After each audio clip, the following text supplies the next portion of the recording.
What's up to all my teacher friends out there? I'm sitting here on my lunch break. One of the few times that I can not wear a mask at work and kind of just breathe. Even got my bottle over in the background there for safekeeping. And I thought to myself, I want to do something different for you guys. It's like November and we're all kind of hanging in there, and I wanted to give you guys a little bit of a motivational pick me up. It's kind of like my shtick. It's kind of like what I do. So I thought to myself of what could I say to you guys that would help motivate you guys to keep fighting. I know that you guys are all doing amazing. I mean, I see how everybody's working so hard, and I know that's just what we're doing in the building, not necessarily what we're taking home and doing, and then most of you all are parents, and y'all are tackling that with teaching your kids at home as well. So I thought to myself of what could I say to you guys, and I'll be honest, I struggled a lot, and that's why I'm recording this on my lunch period, the day of this being due. And I thought to myself, well, what would I want to hear, or what do I need to hear? And I got to be honest, like the first couple of months of the year have been tough. They've really had me like really thinking to myself of like, am I doing okay? Like, am I doing a good job for my kids? Are they getting as much out of my class as they normally do? And to be honest, the first couple of weeks, I beat myself up real hard. And I was trying to keep a perfect playbook. I was trying to get the perfect lessons and the perfect remote lessons, and I was trying to clean the classroom perfectly, and I was trying to make sure that they wore their masks perfectly. And I set myself up for failure in the beginning of this because, to be honest, they never told us how to teach in a pandemic in education class. Like in Educational Psychology 101, they did not say, this is how you teach in a pandemic. And I think for a lot of us, we're holding these expectations of this is how we normally are, and this is where we have to be this year. And I realized very soon, 3 weeks in, that was not attainable. Like that was not going to happen. Otherwise, I was going to get drained and burned out.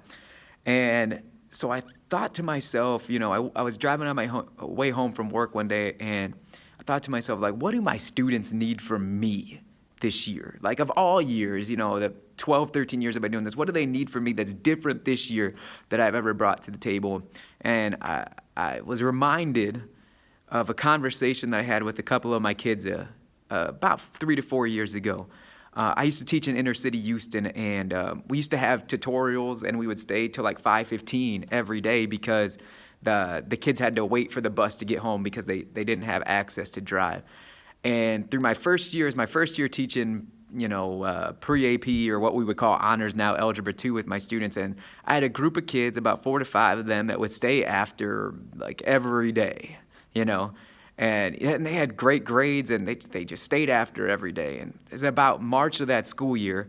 One day after school, the kids asked me, they said, like, Mr. G, like, are you cool if we call you Dad? And I remember that was the first time in my teaching career where I realized, like, man, we playing for keeps when we walk in this building. Like stuff that I take for granted, like some of these kids don't have. And it made me realize, like, wow, like my goal is to be this perfect person for content and teach them math and calculus and everything else. But maybe that's not necessarily what they need. A lot of them need mentors and role models and all that stuff. So when my kids ask me, can they call me Dad, it really set in for me on, wow, this is so much more than can I teach them the Pythagorean theorem, or this is so much more than do they know how to graph a parabola perfectly. And that reminded me this year of like, what do my kids need me to be this year? And I think what I came to grips and how I'm able to handle things is I don't think my kids need the perfect lesson this year. I don't. And, whoever's watching this, if you're my rater, I'm sorry. I don't think they need the perfect content this year. I honestly think that my kids this year just need me to be a constant. They need to know that when they walk into my class that, I'm here, I show up every day, and I care, and they matter, and I need them to understand that everything's going to be okay, because to be realistic, I don't know if that's the message they get when they're at home. And I thought about, like, too,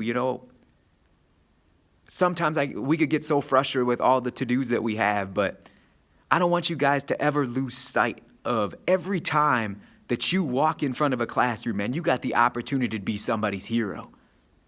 Like every time you walk into a classroom, and our salary don't dictate that, our social media followings don't dictate that. But I think for our students, right, for all the kids that we care about, I don't think they're ever going to remember us for the lessons that we teach. I think they're going to remember us for the character that we helped establish for them, the fact we taught them to never give up and to keep trying and keep fighting, and that they could do anything they put their mind to. So I wanted to give you guys just a little reminder of that, of, I know we all want to do this thing perfectly, but maybe we don't have to. Maybe it's simply good enough to know that we are doing the best that we can for our kids. Because I don't think they need us to be the perfect teacher this year. I think they need us to be the present teacher this year. I think they need to know that we care, that we show up, and that we're doing the best that we can. So I hope that gives you guys a little bit of fuel to finish up this first semester. And I'm so proud to say that I'm a teacher with all you guys out there as we're on the front line and really doing everything that we can to keep these kids going, because that's what they deserve. So much love to all you guys out there, and let's keep fighting strong, and I'm so proud to be one of you guys. We'll see you guys around.